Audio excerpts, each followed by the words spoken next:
Welcome to my channel. This is Anthony from DriveShop Automotive in Ajax, Ontario.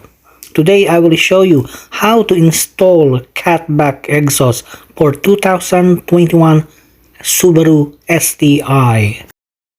There is three parts need to be removed and I will show you which one.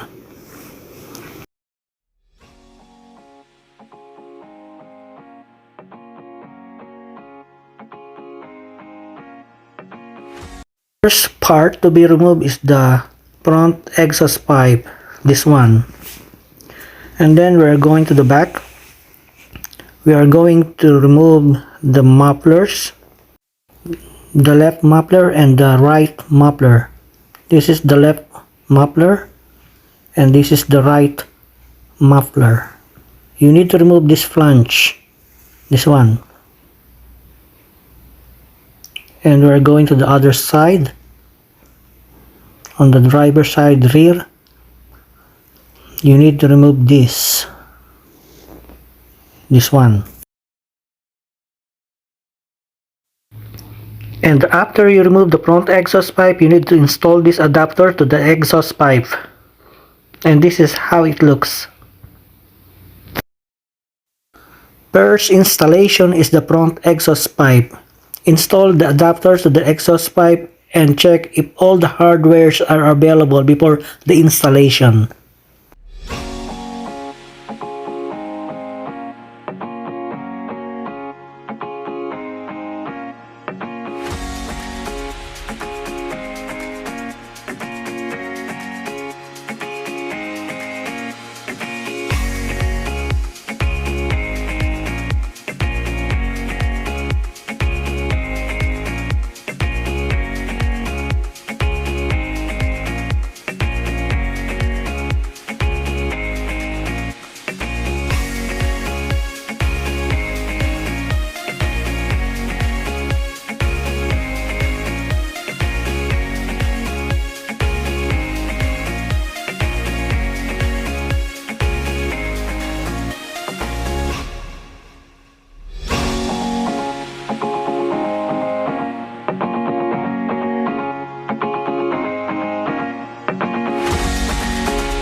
Then install the second pipe, including the gasket.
Thank you so much for watching, and this is Anthony from DriveShop Automotive in Ajax, Ontario.